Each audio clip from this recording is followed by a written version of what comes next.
Hi, this is Redefining Citizenship, and my name is Chris Erskine. The concept of being a citizen has numerous beginnings in law, in politics, in culture, gender, ethnicity. Hence, any explanation that I can come up with over the next 15 minutes is going to be incomplete or contradictory. Nonetheless, I would like to consider the following three questions. First, what makes me an active citizen? Second, what are the signs of citizenship? And third, what principles guide me as a citizen? So let's kick off then. What makes me an active citizen? Let me start by making a distinction. The state and society are not the same thing, in my view.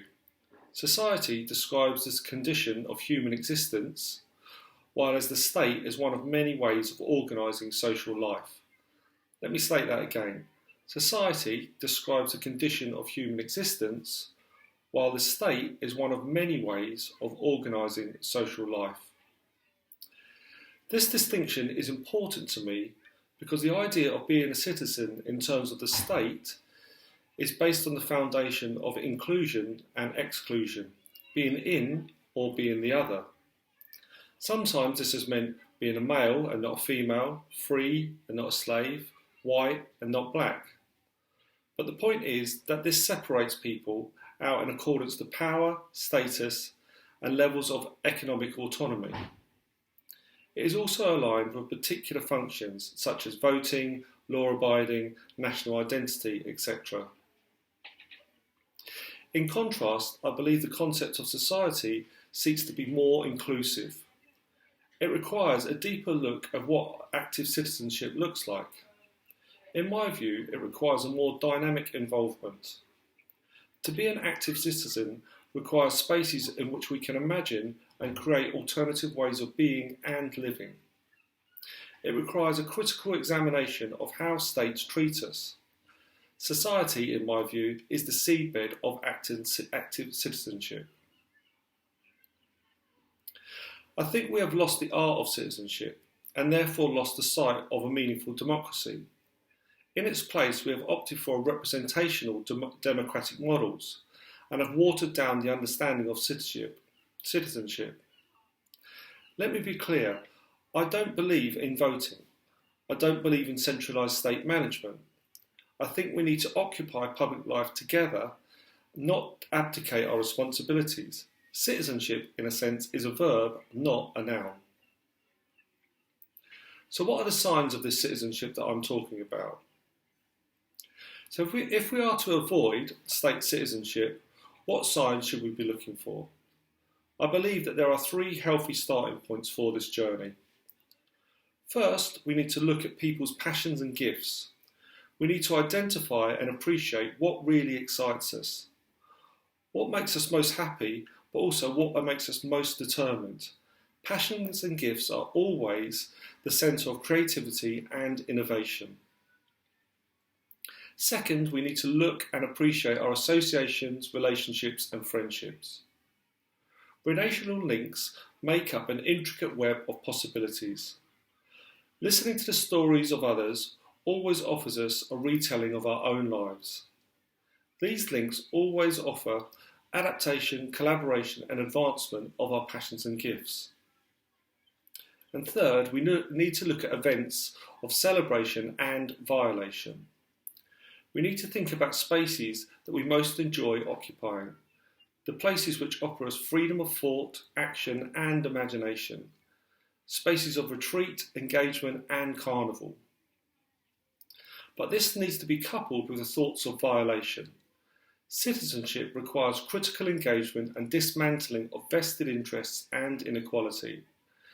Passions and gifts, associations, relationships and friendships can all lead to self-indulgent subcultures. Harnessing the energies of violations, be that individual, local or global, releases commitment to a more just and fair society and challenges any state systems which reproduce these violations. Social theorist and activist Valérie Fournier suggests we need to strike a balance between cultivating outrage, challenging inevitability, and developing alternative moral economies. So I really like this model that she's developed. It's from a decade ago now. So the idea of not just being angry for angry's sake, but we need to cultivate outrage about inequalities, about the way in which we may personally have actually experienced violation, but also the violations that we see in the world. We also need to challenge the inevitability of these violations. We need to challenge the inevitability of any injustice and anything that actually separates and sets one over the other. But the third point is the most important for me, is that we need to look for and develop alternative moral economies. We need to actually think about other ways of actually existing alongside of each other. As I said at the beginning, the state is just one way of managing our lives. It is not the only way. It is one of many, many ways. And I think if we put the way of the state aside and actually start to develop within small context in the first instance, we can actually start to explore other ways of being in terms of the way in which we are with one another. We need to develop the skills of translation and interpretation between individuals, people groups and communities. This is an absolutely key component. I personally have worked within grassroots activism for over 20 years, and the people that I've seen actually create the most change at a cultural, political and social level have been people who have had very, very strong skills in translating and interpreting between the needs of one group and another group, from one individual to another individual, from one community to another community, spreading out over to networks that actually can cover whole nations. Citizenship will always require reconciliation, mediation and a deep, deep listening culture. So what principles guide my citizenship? To not rely on the state and to build on being part of a vibrant society is a limitless challenge. In my own experience, there are certain principles that offer helpful guides. First, let me be very clear. There is a deep need for honesty. Capitalism does not require active citizens. It makes active consumers. Active citizenship is taking place in the cracks of our lives, and we need to be honest about its weakness. What I mean by this is that the dominant story of our day is not that people want to be active citizens. The dominant story of our day is that people are being produced into consumers, which is actually feeding the wider narrative, which is, in my view, anti-citizenship. Even though it has the guise of democracy and representation and voting and being part of states, it seems to me that this is just a shop window, which is actually has a background which has nothing to do with active citizenship and is all to do with active consumption. To change this, I seek to cultivate particular principles in my life. Let me start by sharing a few that are deeply interlinked with each other. These are informed by more anarchic principles in terms of the philosophical and political kind of, my own understandings. The three principles are mutuality, spontaneous ordering, and do-it-yourself culture. I think we have to have a deep commitment to one another. The individualism, which is actually fuelled by the consumer culture of which we are all part of, needs to be deeply challenged. And the only way that we can do this is together. Mutuality has to be a key principle of the way going forward. There's no way that we can use the individualism which has turned us into consumers to unravel us from this system. We need to actually create coalitions. We need to build together and work together. But we also need to not be struck and bound into particular ideological patterns. That's why I think spontaneous ordering is absolutely also essential. Spontaneous ordering is actually being attentive and alert to the possibilities, the challenges, and the blockages of us actually building better society. We need to be deeply critical of everything that would actually inhibit us within our own personal lifestyles, but also within the wider, deeper state culture that actually stops us from actually kind of working together. Spontaneous ordering enables us to be nimble on the foot, to actually kind of run and not just be bound by particular ideological positions. It's an absolutely essential component for me. And then that comes down to DIY, to do-it-yourself culture. We need to create, we need to innovate, we need to try, we need to test, we need to fail in loads of different ways. We need to think about how we live, how we go about our daily lives, Is there different ways of actually doing this? Is there ways of me taking more autonomy, more responsibility into my own life, to committing myself to a deeper sense of mutuality and a deeper sense of actually ordering and actually as things emerge, rather than being stuck in patterns that have been given to me from birth? In my experience, these principles shape ways of being that are much more non-hierarchical. They require a deep culture of listening and respect, and produce spaces in which patterns and gifts and relational links can develop and flourish. I also strongly believe in the principle of love. For me, love is the most dynamic energy and idea. This works out in 5 different ways for me. 1, I think we need to think about the love for the planet. We need to think about our love for ourselves, our love for our neighbours, our love for strangers, and our love for our enemies.